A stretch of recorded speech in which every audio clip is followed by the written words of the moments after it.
Welcome to What's the Effort? What the Effort?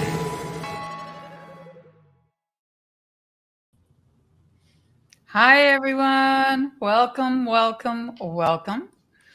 Hi, Melissa. Happy Monday to you, too. Thank you for being here. Today we have a special, they're always special guests, aren't they? How funny would it be if today I've got a bad guest? No, I'm just joking. I'm feeling a little silly. Please forgive me for that. Hi, Sherry. Hi, Vernine. Thank you for coming. Okay, so today I have a very handsome. Thanks, Happy. You're welcome. And this is Nick. Pronounce your last name. Seginowich. Seginowich. Try saying that 10 times. Seginowich. And Nick has just joined SubTo a short time ago. And I asked him on.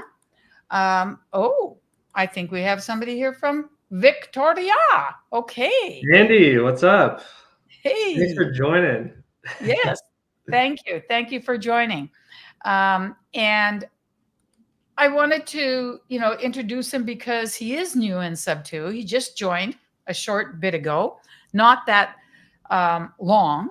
And yet he's already getting a fair amount of attention. So I'm wondering, okay, let's talk with this young man. So as I did. And Nick, I'd like you to tell us a little bit about yourself. Mm-hmm. You look like you're super young. Can we ask how old you are? Yeah, I'm 25. I get that a lot. People always say I look young.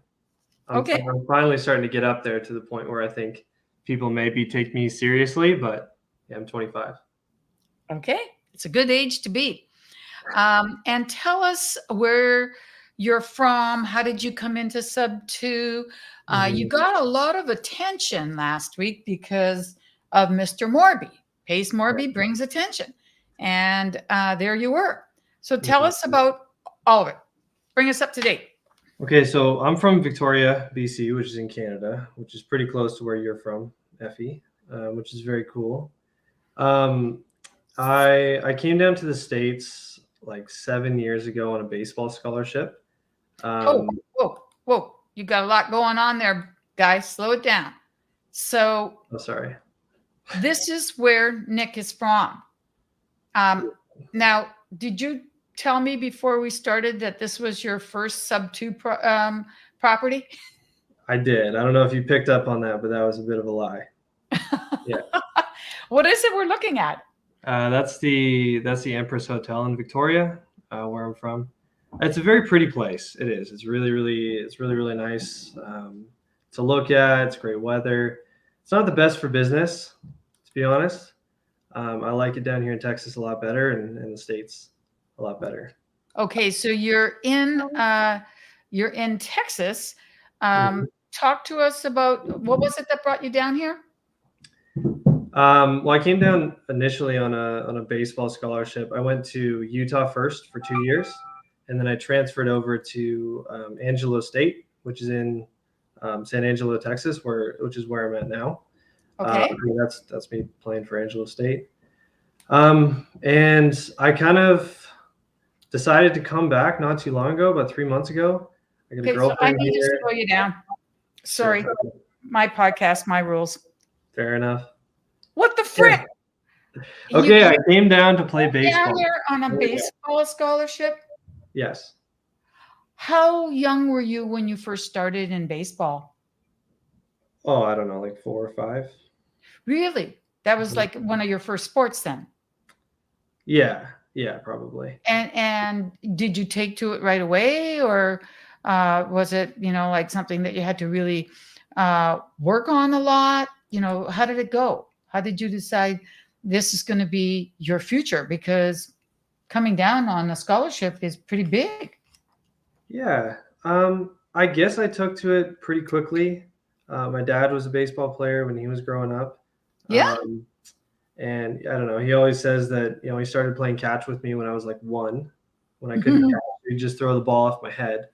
And I don't know, I think I took to it pretty quickly, and then I got some friends in baseball. I went to a high school that had a baseball academy, and, just kind of lived that life and got a scholarship and came down and went to college for that for 5 years. So when you went to high school that had a baseball academy, was that a private school? No, no, it was a public school. It was a public school, and is this all blurry? Yep. I have not been drinking. Okay. Hopefully that'll correct itself. Yeah, it was not a private school. It was a public school, very small school, but they had a really good baseball academy there. Okay. And yeah, I don't know what's going on with the stupid camera. I don't know. Oh, it's really focusing on your hand. Your hand was very much focused. Go closer. Oh, this is ridiculous. No, I don't know. Maybe you this is interesting. Sorry. I've seen other problems, usually on my end. Okay. No, it's very blurry. I mean, you're handsome enough that you can get away with it, but I don't know. Does he look blurry to you guys in the audience, or does he seem very clear? Maybe it's my eyesight. I don't know. Not your eyesight. I see. Yeah, it could be my eyesight, but that's weird that it really jumped out of focus. Let's just keep talking and I'll fix it. So, clear. Oh, there you go. I think it's focusing a bit better now. Yep. A little bit better. Yep. Oh, and Melissa says, no worries. Okay. Thank you, Melissa. Appreciate it. Oh, she's and Pansy says, clean your camera lens. I don't think it's the lens. It's something about, it's something about the focus, Pansy. Mm-hmm. It just happened when you jumped on. So I don't know. Maybe you did it. Yeah, get out of here, Pansy. Yeah, it's Pansy's fault. Pansy's an absolute dear. I adore her. But when you went to a public school that had a baseball,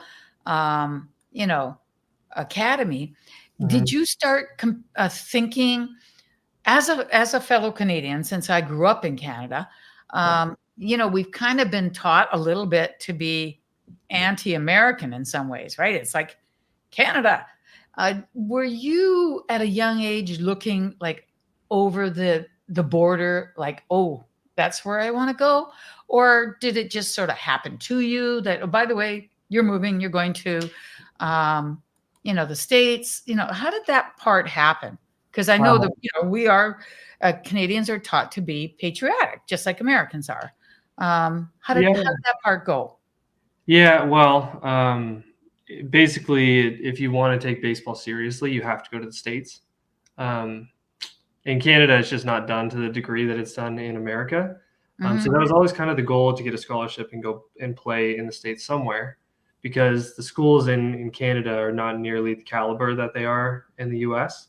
I always wanted to go down to the U.S. for that aspect. But I also kind of, we grew up watching American TV, movies, and all that kind of stuff. And I listened to Toby Keith a lot when I was a kid, and he's very patriotic to the U.S. So I always thought it was a very cool country, and I thought maybe I wanted to move down there, but yeah. So what age did you actually get recruited at? Like how old were you before I you think I signed when I was like 16, maybe 17. had you graduated? No, that was in grade 11, I think, that I signed. Okay, so you signed at grade 11. Mhm. And I'd be curious to know what kind of package do they give a young Canadian? Like, what do they offer? Because Well, that's it your depends. first step, right? I guess it depends. It Did you depends on say who a you're lot of money? No, I mean, Oh, well, I didn't. I got a full ride, so I didn't have to pay for the school or anything, and then they paid for a little bit of my living. Um, so it's not like they're paying you to go and go to school, but I didn't have to pay for college, which was nice. That's good. That's Mhm. good. So when you went to which school did you decide to go to? I went to Salt Lake Community College my first 2 years, and Okay. then Angelo State University after that. Let's see if we can fix this stupid thing. Did you get recruited from there? Yeah. Okay. So There we go. was it hard leaving home at that point? It was, yeah, it was really hard. And I mean, I missed my parents a lot when I left. Well, actually, no, I didn't miss them very much for like the first month. It was nice to get out of the house. And then I realized how much they did for me, like cleaning up after me and all that kind of stuff. And you know, living with 3 other guys in an apartment, and none of us really cleaned. And that trend kind of continued throughout my college career, which, you know, I was fine with. But yeah, doing laundry and just learning how to live on your own and learning how to live in a new country and with people that I didn't know. That was kind of the biggest thing, which was the best thing I probably could have done, because it kind of brought me out of my shell a little bit. And I had to learn how to interact with people that, you know, are from a different country, which, you know, people in America are a bit different than people in Canada. A lot of positives, you know, some just differences, but yeah, that was the biggest thing that I got, I think, from going away. Interesting. How often do you get back? And do you have siblings? I have a younger brother, yeah, and I would go back every 3 or 4 months for summer and then Christmas break. Okay, and then COVID happened. Yeah, you couldn't come. Well, I say come to Canada because that's where I was when it happened. right. You couldn't go back home. Yeah, How so long I was was stuck it? here for about a year. A year. Yeah. Okay. Which was really good for me, to be honest, because How? well, we had 6 months off where I didn't have school and I didn't have baseball. So, and that's when I was kind of listening to Bigger Pockets a lot, and I was really interested in real estate. So I kind of took that 6 months, and that's when I started getting into real estate and buying properties. And that's before SubTo, before all this kind of stuff. I had no idea about, you know, PACE or creative finance. And I bought a couple of properties and did the burst strategy. Oh, during that 6-month time. Yeah. How did you find the properties? How did you finance them? Because you weren't American. Are you American now? Nope. So then how did you find them? How did you finance them? What did you do with them? You know, tell us about them. Yeah. So the first property I actually bought, I was, I think, like 21, and I spent about 6 months convincing my dad to invest in a property down here with me, because in San Angelo, the average house is like 200 grand compared to Victoria, where the average house is 1.2 million. So but he could buy a porch for 200,000. you could buy a rundown mobile home maybe, but if he's lucky in Canadian dollars. yeah, in Canadian dollars. Yeah, so I spent like 6 months trying to convince him to buy something down here, and we looked at a lot of properties just on the market. It's before I knew like cold calling or direct mail or anything like that. Finally found one, and he was kind of the money partner. My parents were the money partner, and you know, I did the renovations, managed the tenants, all that kind of stuff. And essentially, my parents got, you know, paid a return for what they invested. And now, tell us about the numbers. So the first deal I got was not a good deal for me. I just bought it on the market. There was no equity in it. I paid $131,000, and it rented out for $13.50 a month. And basically all of the cash flow went to my parents, and I essentially just, kept it and maintained it, held it for about a year and a half. And then I realized, like, okay, there's no equity. I was paying my parents interest only payments, so I wasn't building equity. And I was just kind of holding it, and it wasn't the best deal. So I ended up selling it. My parents paid their return. Before you get to that part, it provided you with housing, right? You lived there? Nope, I rented it out. Oh, And I lived with my roommates, and my rent was only like $400 a month. Okay, I got it. So you bought it as a business decision. Yep. And realized that didn't have any equity. It's, it was covering the mortgage and paying the interest, interest? So my parents put up the money for it, so there was no mortgage on it. Okay, got it. They bought it cash? All right. With a line of credit. Nice. So their line of credit. Nice. So then, and their line of credit at the time was very cheap, right? Mhm. So, and then what I paid them was, over and above what their payment was to their line of credit. Mm-hmm. Essentially, just everything went back to them, and they got a pretty decent return on it. And then I just managed it, which was really, really good because, it taught me how to be a landlord, do a little bit of renovating, just how that process works. Mm-hmm. So it was really great that I did it, but obviously there was no money in it for me. And then when I sold it, I think I lost a few $1,000 after closing costs and stuff. Okay. But it got me in the door. So after that, I kind of figured out how to buy better deals. Did you send a picture of that home by any chance? No, I didn't tell you about that one. This was like 3 years ago during COVID. Mm-hmm. And that was in San Angelo. And then when COVID happened is when I started doing real estate again. And that's when I was like, okay, if I'm going to do all this work, I want to make a little bit of money myself. So to do that, and it was really difficult to get my parents to invest in that deal, even when they were getting all the profits, because my dad was skeptical because I was 21. I really didn't know what I was doing. Hadn't really done much to prove myself. And, it's down in Texas, and my dad's in construction. He likes to be able to be there to, touch the property and be able to renovate it himself and all of that. Mm-hmm. So to get him to invest in another property where I could actually make a little bit, I had to find way better deals. And at that point, they basically told me that they weren't going to do it anymore because they wanted me to focus on school and stuff. So I was just like, screw it. I'm going to do cold calling and direct mail and door knocking to try and find really good deals. And then if they don't want to invest, it'll be a good enough deal where somebody else will want to invest. Okay. So that's what I did during COVID. Okay, because you really couldn't go to school anyhow, right? Yeah, exactly. Okay, so talk to me a little bit about that aspect of it. You started cold calling. What did that look like? Yeah, so I started listening to Wholesaling Inc., Brent Daniels, and I love those guys there. And they taught me how to talk on the phone, how to talk to people, like the TTP system and the 6 different things that people will say to you when they answer the phone and how to answer those. So I learned those, and I got a dialer, and I was making calls like 2 or 3 hours a day. And then, so excuse me for interrupting you, but when you were with Brent Daniels, did that mean that you joined TTP? I didn't join TTP. I just listened to the podcast. Okay. And all right. You learn a lot from podcasts. Oh, of course. Yeah. I have met him and was at one of the wholesale hotlines live. It was exciting. Very cool. Yeah, Very it's cool. fun. And the thing about Brent is that people usually very avid about him. They really, really like him.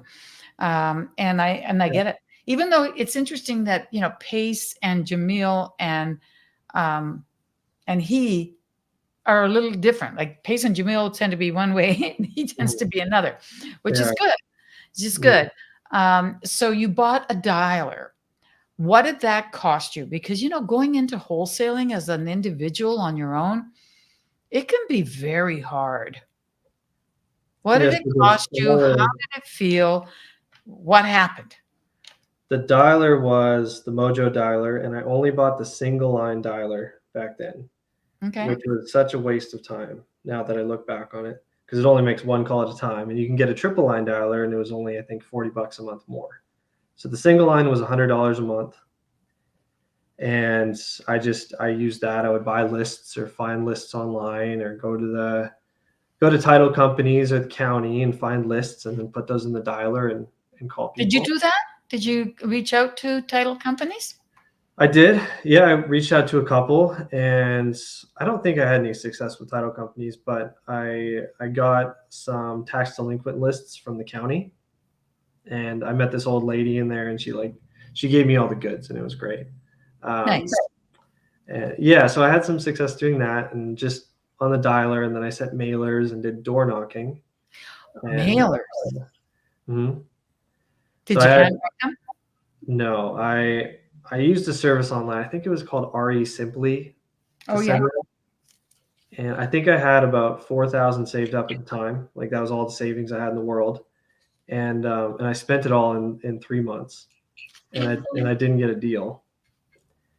And so that was really hard, because I was calling every day, door knocking every day, sending mailers, and then I had no money and I had no deals.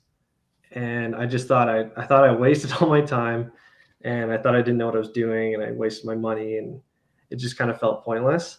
But then in the 4th month, I got 3 deals. And Okay. Hold yeah, on. Let's talk about that time. yeah, Your 4K was gone, which is a lot of money when you have to save it up, and especially at any age. And to do that, you have, mind you, I think the fact that you had come from the baseball training probably helped. Put in the grind. Don't worry, it'll come. Whereas if you didn't have any of that sports training, or didn't have something that prepared you, probably easier to quit. But you did everything that you could do for 3 months, and then your money is gone and you're frustrated. But what happens? How did you get to that 4th month? How did you get those 3 deals? Because that's a make it or break it moment. Yeah, if I didn't get those deals, maybe I would have quit. I don't know. I was definitely on that verge, because when I first started, I said, it doesn't matter, how many deals I get. I'm going to do this for 3 months, no matter what. And I said I needed to call for 3 hours every day. I needed to send this many mailers, and I needed to do this many door knocks every week. And I'm going to do that for 3 months, no matter what. So that was kind of my thing. That's what I wrote on my wall. And then after the 3 months, when it was getting close to the 3 months, I was getting pretty discouraged. But then I think this just happens, because this is what happened when I started doing SubTo. Because I only joined, and I started actually calling again about 3 months ago. And it kind of happened with that too. I mean, it didn't take me 3 months to get a deal, but it was like nothing, 2 contracts in a day, another one next week, and then it just kind of snowballs. So now that I had that experience 3 years ago, I kind of knew that going into it, and then you can just kind of have a little bit more faith. Okay. So how did you get from the 3rd month to the 4th month? Like, how did your money's gone and you're at the end of 3 months? How did you get to the 4th month? Well, I stopped mailing, because that's what cost money. And then I think I had like a credit card with maybe $1,500 on it. Okay. So I had enough to pay for the dialer and stuff. And then, like, a week into the 4th month, I got those deals. And I never wanted to wholesale, because from listening to Bigger Pockets, I thought that, wholesaling was just like a job, and, you always have to continually keep going out there and get new deals in order to make your income. Rentals were long-term. You can get passive income.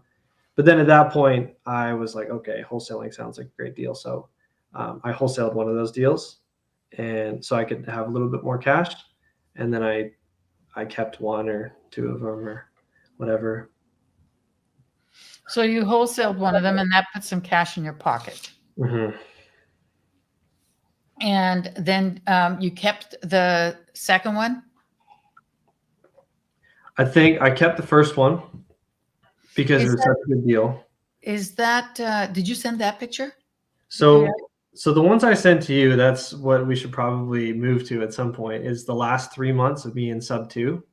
So my real Okay. estate journey is kind of a bit all over the place because I invested or I did this 3 years ago during COVID, but I had 6 months and that was it. And after the 6 months, I stopped for like 2 years. And then I What? started up again 3 months ago. And then those are the deals that I've talked to you about. Okay. Yeah. So these this, are the SubTo deals that I've done. so this is since you've come into SubTo. Yes, exactly. This is a cute home. It looks very nice. Tell us a little bit. Hold on, it might be easy. No, okay. I thought I might make it bigger, but nope. Yeah. Tell us about this one. Okay. So I'll just kind of wrap that up. So what we were talking about before was 3 years ago. I had 6 months to find deals. I did it for 6 months. I bought 3 rentals and I did 3 wholesales. And then I stopped, went back to school, moved back to Canada, stopped doing real estate for like a couple of years. What did you do when you moved back to Victoria? I ran a construction company, like small construction company with my buddy back in Victoria. Was that with your father's direction, or did you just decide if No, he can kind of against kind of against his direction. I don't think he wanted us to do that. Okay. I was working with him at the time as well. We were doing that on the side. My buddy kind of ran with that. He was much more into it, and he took it over, and he's running with it still today, and he's doing really well with it. Nice. I worked with him for maybe about a year on that, and we actually did okay. But it's a hard business, construction. Yep. It's hard Case will tell you physically. that. I think the business is difficult too. So yeah, I did that. And then when I decided I wanted to get back into real estate, I got my real estate license. And I was an agent for like a in year. in Victoria? Victoria. Yeah. Did that for about a year. I kind of just tried things. Okay, Sorry. so how did the real estate agency go? I mean, how did you like it? And did you sell any properties? Yeah, I think I did like 6 deals or something like that. Okay. In Victoria is nice because the average price is high. So I think it was like 4 or 5 million in volume or something like that. Wow. I was only practicing for about 9 months before I moved down here. And what I realized about that is it's a really hard job being a real estate agent. Because Do you think that Andy would agree with you? yeah, he would. He was on my team. He's an agent too. Yeah. All right. It's a hard job. You do a lot of work behind the scenes that you don't get paid for. Yep. And I don't think people appreciate agents nearly as much as they probably deserve. I know there's bad agents out there, but it's a lot of work for, in my opinion, not enough money. When a lot of people think you make more money than you should. I know if I stuck with that, I would have done well with it, but I didn't make it look easy, Andy. Yeah. Oh my gosh. Do you miss him, Andy? Or are you kind of glad he's gone? Like, he can go to the States. What do we care? He says, it's a grind. It's a grind. Yeah. Yeah. No, I mean, I loved my team and everything back there, but I always kind of knew I wanted to get back into investing. So that's kind of what I decided. Okay. And how did that go about? Because at this point you would have had your degree, right? Yeah. Like from school? Yeah, from school. Yeah. I had a degree in finance. I guess I still have it.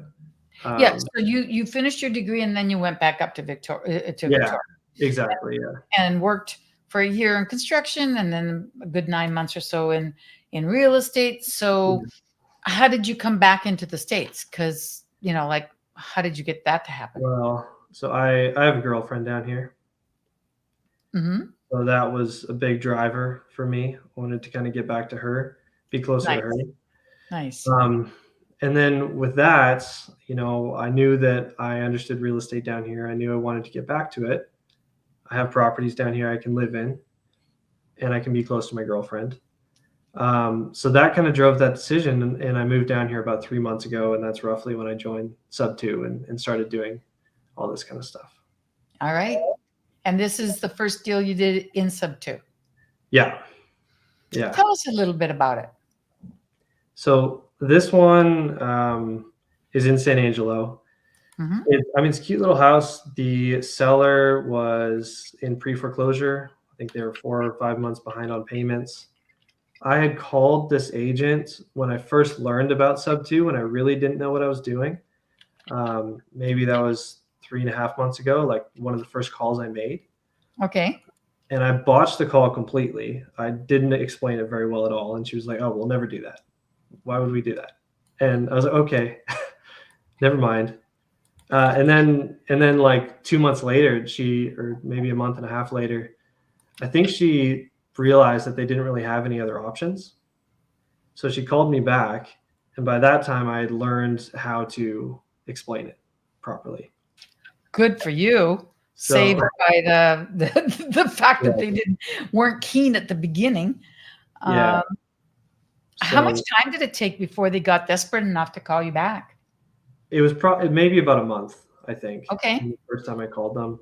And Yeah. then when you spoke with them, you could articulate it better and Yeah. present it properly. Yeah, I understood it completely, like at least enough to explain it to the agent. And they were in arrears like $8,500. Okay. And they were desperate. And when I finally talked to the sellers, because I did a seller, like a three-way call with the seller and the agent, she was crying on the phone Oh, because this was their second house. Her husband just lost his job. Now they couldn't make the payments, and they thought they were going to lose it. And they had bad tenants in the property and all this kind of stuff. So it was either like I buy it or they get foreclosed on. So I said, okay, well, I'll pay off your arrears, and then I'll give your agent like $2,500. I think I gave her, and then we closed on the property. And I was planning on wholesaling it at first, but since it needs a little bit of work, I don't think it was a good deal for somebody else who's out of town. It's a good interest rate and good loan and everything, but it wasn't the best. If I was looking at this deal now, I probably wouldn't have bought it. But it's only a good deal for me because it's in town. I think so I can go over there, and I'm renovating it myself right now. okay. And when you talk about renovating it, Yeah. okay. So you're going to fix it up, and what are you going to do with it? You're going to hold it, or you're going to sell it, or what? I'm just gonna hold it. So it's got a 3.65% interest rate on it. It's gonna Nice. cost me about $5,000 to fix up, and Mhm. that's doing the work myself. It'll rent for about $1,250, and the PITI is $876. Okay, good. So there's a little bit of cash flow. Yeah. Yeah. And it will get better over time. Exactly. Yeah, and there's a bit of equity in it too. I think maybe 25,000 equity, and Nice. yeah, So it's a you good could, first deal. yeah, I was going to say in another, well, even now you could possibly take a HELOC out on it or something, but in the few years you'll be able to borrow against it. It'll Yeah. be building up. That's a good Yeah, thing of for sure. Okay. And tell us, that's the third, this Yeah. is the second one, right? Yeah, so all the deals I've done since that one have been wholesale deals. Okay. So this one is in Lawton, Oklahoma.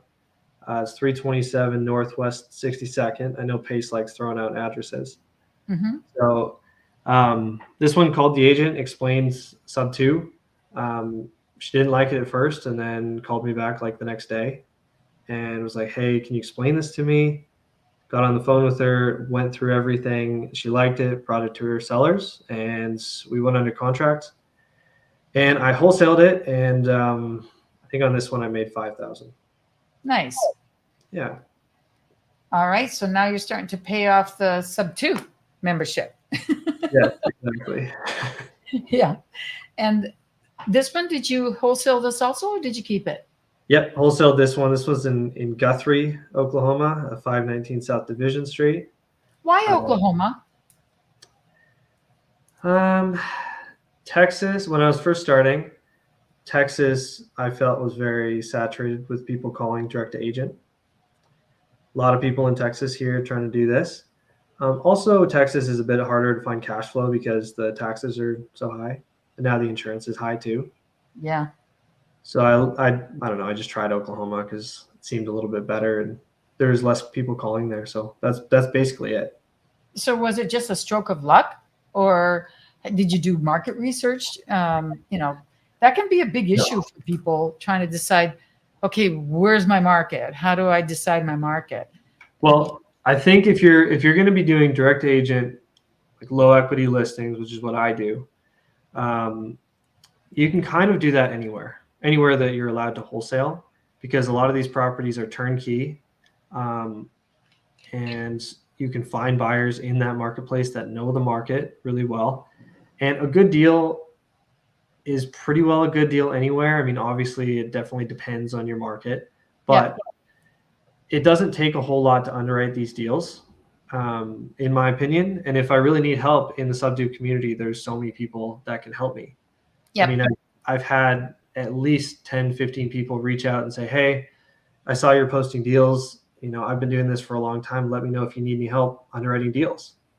I was like, oh, great. Okay, perfect. Nice. Yeah. So and you also know about Bo, right? Mm-hmm. Yeah. He's helped me too. Awesome. Yeah. Awesome. Very nice indeed. So you wholesaled this one and made a fee on that, right? Yeah. So I couldn't find a buyer for this one in the first couple of days, as I didn't know many people in Oklahoma. So somebody reached out, I think, and his name's Alex Aguilar. He's in SubTo as well. Mm-hmm. And he had a buyer in Guthrie, and so we made an $8,000 assignment on this one that we split. Nice. So we found the buyer off on the deal, and they were also in pre-foreclosure, and the agent was super happy that we were able to provide a solution, and she got paid a little bit, and yeah, it was a great deal. It is great that we can offer solutions. So that's if you're not offering a solution, get out of SubTo. Exactly. And, Yeah. and that's what I try and think about when I'm calling, because doing direct to agent with low equity listings, I mean, there's a lot of other people calling that list, right? So sometimes it's hard to pick up the phone and call knowing that they probably already had someone offer that before. Mm-hmm. And basically my job is just to overcome that and be the person that can explain it better than anyone else. And that's basically how I've gotten all my deals, or most of them anyways. But it can be hard to pick it up knowing that other people have called. So I always just have to think in my mind, I'm offering a solution to somebody. And if I can explain it in a way that makes sense, it can really help out a person in a situation. Because these people, they don't have much equity in their property. They really don't have any other solutions unless they want to come out of pocket to sell, especially if they're in foreclosure. And who wants to come out of pocket, or who wants to go through foreclosure? Yeah, not me. Yeah. Well, I'm sure that they don't either. Yeah. So then there's this little puppy that's awfully cute. Yeah. What's with this one? Well, this is my favorite deal because I sold this one to Pace. Aha. And yeah, so it's by far my favorite because Pace bought this, or he said he was going to buy it on one of our family night Zooms. And he was just underwriting it on Zoom, just randomly, like pulled it up, side posted it in our group. And then Alex, that guy who I told you about on the last deal, he texted me and he was like, dude, Pace is going over your deal. Like, hop on the Zoom right now. You weren't on it? I wasn't on it. Yeah. So I did. And then, Pace kind of pulled me on, and we talked about the deal for a little bit, and he was going over why it was a good deal, like trying to run through all the different benefits of owning real estate, and like showing everyone in the Zoom why it's a good deal. Then I was talking to him, and then he told me he would buy it. And so I was pretty excited about that. And on this one, I wasn't even really asking for an assignment fee because I was a few days in. I hadn't found a buyer yet, and because this deal doesn't cash flow, so I have a lot more context now, but then I didn't.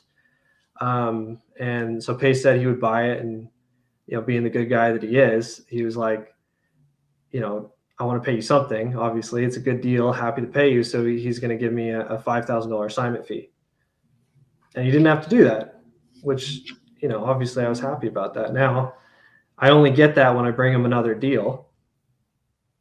So I'll get that paid to me when I bring him the second deal. But obviously, I want to bring him another deal, and he'll that kind of incentivizes me to go out there and find him something and work a little bit harder. So yeah, this is my favorite deal. I think that was pretty smart of Pace, and I'm glad that you see the wisdom. Yeah. There was also Ingryd that was involved in this, and she's a pretty key player. She lives in Arizona, and she's a real estate agent. She's well known in the community. She's smart, and she's also got Pace's ear. She says, "Hey, talk to me." He will. So, talk to me about how she fit in. I think she brought it to Pace. I'm not 100% sure because I wasn't on the Zoom for the whole time, but I think she brought it. Oh, so you didn't know about Ingryd prior to the time you came on the family night Zoom? Well, she had texted me about it, asking questions about the deal, I think that day. And then yeah, she was showing it to Pace on the Zoom. So I think they're partnering on it or something like that, or she's getting a finder's fee or something. Right. Yeah. I think that's exactly what I think, that you're right about that that's how, it was presented. Yeah. I didn't realize that. I thought maybe you guys had conversations before, but it was probably just texting. Just texting. Yeah. Okay. Very nice. Very nice indeed. So, it kind of brings us up to date for where you are right at this moment. Tell me a little bit about what you have done since. I mean, it's only been a few days, but has life changed in any way? Well, I mean, deal-wise, I have 2 more in escrow right now. They're going to be closing at the end of the month. 2 more? Yeah. And they're both wholesale deals. One's in Texas, one's in Oklahoma. Okay. And yeah, right now I just, since I was on that Zoom and talking to Pace, I've had a lot of people reach out, met a lot of people in this community, made some good friends really, and just talked to a lot of people doing really cool things. So I just want to keep doing more of what I'm doing. I like the direct to agent a lot. And I've kind of just cut out everything else because I've seen by far the most success with the direct to agent. I used to do, direct to seller, and I was sending mailers and stuff like what I did before. And I just said, screw that. I'm going to focus on what I think I'm good at. And I think I'm good at the direct agent because I understand what it's like to be an agent. And I think that, we have to empathize with them a little bit, Okay. So, that's good. Do you tell them you used to be an agent? Sometimes. Yeah. Okay. So now, one of the things I had asked you when we first connected is about social media. And could you, I have I would like for the audience to know how to reach out to you. I always make sure of that. So this is your name is what you use on Facebook. And with IG, you use your name .rei, right? Okay. And I went to your IG, and what I saw was that you're just starting. So that is really, really, really cool. So I am going to drop that in the chat so that I'm going to encourage anyone and everyone who's on here to please join Nick's IG. He's just started. He made his first post. And the first words of his post were, "My friend Effie, my new friend Effie." I'm like, what? Said I need to do this or something like that. So he's got his first post up on IG.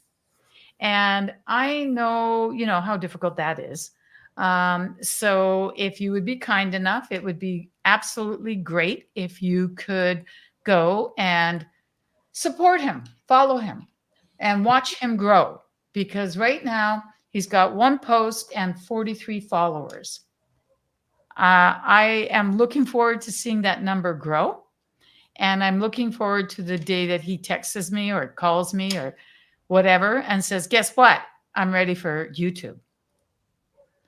Because there's no doubt that business comes to you. I, thought it was was a pain. I was unhappy that I got pushed into it by our pace and Abraham. Mhm. But I'm grateful now.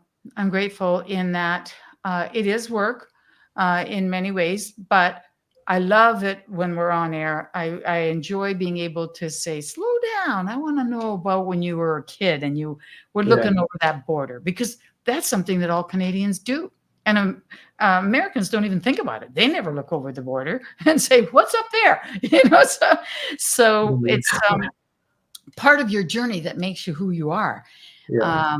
So I do encourage you to continue with social media for sure. And it also kind of makes you accountable, that you've got to post and what, I haven't got a deal yet. Come on, let's go. You push yourself a bit more because you know that you're going to be on. Oh, that's so cute. All right. I guess that baseball is going to follow you everywhere. Do you think you might ever play again, or what's with baseball? Talk about that a bit. No, I probably won't play again. I mean, so Andy's talking about our slow pitch team back in Victoria. So I'll play on that. That's pretty fun. But no, I mean, I'm 25, which for baseball is old, right? I see. Unless you're already in the show or something like that. But yeah, I don't know. I'm not going to go and play in independent, and I can't play in college anymore. So that part of my life is pretty much over, I guess. It was really cool while it lasted, but now I'm in the real estate investing stuff, and I like doing this. Nice. Nice. Maybe one day you'll buy a baseball team. Well, that would be cool. Yeah. That would be fun. Yeah. How are you positioned for visas? Oh, wait. Did you see this, ladies and gentlemen? That huff that, almost every Canadian gives when you ask that question. They're like, damn, that thing. Yeah. Well, it's a good question because I'm down here on a visitor's visa, right? So I can stay for 6 months and then extend for another 6 months. And I talked to a lawyer about how to do that. And I can essentially stay for a year. And I can live down here because I'm living in one of my properties. But there's a lot that goes into that, and it can be very difficult to be able to stay here legally. So, I mean, there's a few ways I can do that. Through business is one. If I get married, that's one. But honestly, that's kind of up in the air because I'm on a visitor's visa. I'm technically still a resident of Canada. So I kind of just took my shot and moved down here, and I have a year to kind of figure things out. So that's kind of what's driving me. And we'll see what happens because I want to stay in the States because I love Canada, but I like working down here, and I think things make a lot more sense down here. So it's easier, isn't it, in many ways? Yeah, it doesn't feel like the government's trying to block you as much. Like they now, Pace would disagree with that, right? He'd say, well, it depends on the state. It depends on the state, but compared to British Columbia, it really doesn't matter what state you're in. Yeah, that's true. I think that many people don't realize, that it is a lot harder in other countries for sure. Okay, so worst comes to worst, you can be a snowbird, right? Yeah, I could do that. Live there part-time, live here part-time. Yeah. I'm introducing you to a name of a young lady who is in SubTo. Her name is Jennifer Champion, and she's in Victoria. And, she and her husband have a construction company, the development company, and she has done SubTo in, I think it was SubTo she did, Nova Scotia? I forget. Yeah. So she's a great lady. Carly Gunman in No. Gator? I don't think so. Okay. She's a very large person in our community, or well known, I should say. She's not big. But she and Jennifer are partners on a bunch of things. I'd like you to reach out to Jennifer. And Jennifer, if you see this, reach out to Nick. I think you guys would really enjoy each other. and she comes down to Arizona. I think it's Arizona, like every 6 months, until she figures it out, because Right. similar situation, but she has active business that she's doing up there with her husband. So just a little push on towards someone that I think that you could benefit from Yeah. in both ways. Mhm. Because there aren't that many people from Victoria. No. When you said you were Tell me from more. Victoria, I was like, No. really? I found it kind of hard to believe. I know. Well, and I want to say thank you for that, because I mean, you reached out to me after you saw me on the Zoom Pace, Mhm. and we talked after that, and you've put me in touch with a few people and kind of told me. I think you said you're like the mother hen to some of us newer guys and some of Sometimes, the yeah. people in the SubTo, and I really appreciate it. So I want to say thank you. You're welcome. You're welcome. It's the community's getting big, and I think people come in, and many times they think, oh, it's going to be 2 months, 3 months, and it can be a lot harder, especially if they go into wholesale, because it does require costs. It requires, equipment. It requires lists. There's a lot of things, and they seem to reach out to me as much as actually more so than me reaching out to them now, because now I've gotten really busy Right. with co-living, and as a result, I don't have as much time. And I still try to reach out wherever I can, but I think now that I've been on a bunch of Zooms and they kind of see me, they go, "Oh, I think I'll approach her. She doesn't look too wicked." Whatever. And I always advise wherever I can. So yeah, it is my pleasure. It goes both ways. I get to meet really cool people. Yeah. Yeah. And I'm going to ask you to do me a favor. I've only asked this one time before, but if you would be kind enough, I'd love for you to come back in 6 months, no later than a year, and tell us, how it's gone, where things are progressing to, and the advice that you would give to other people and to Canucks, because you've got the world attitude, right? So would you consider that? Of course I would. Yeah, Great. that'd be great. And then, so if I come back on in 6 months, that would mean I've been down here for 9 months. So I can kind of see, what my goals are for 9 months into the States. And then when I come back on in 6 months, I can see if I hit that. Good. So, Good. Yeah, Yeah. definitely share that with me, offline. I'd be happy to know what your goals are and, Okay. where you're planning on going. And frankly, if I can help you, I will.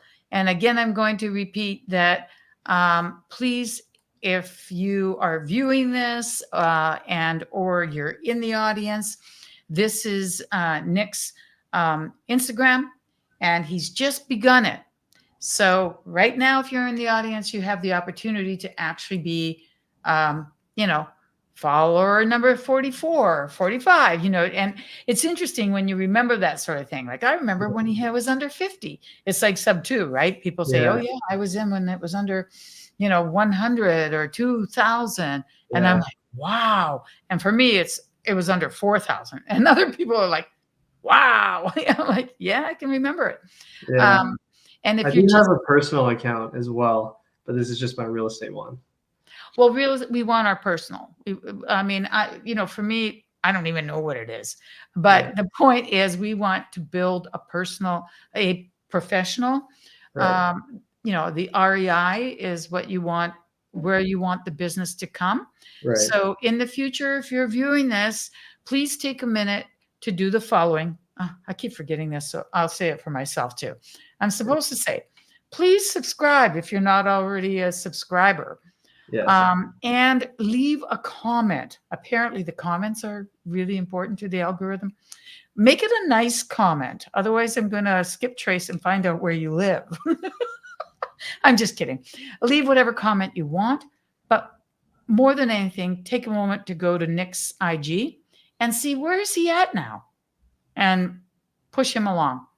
Because we all start at the same place.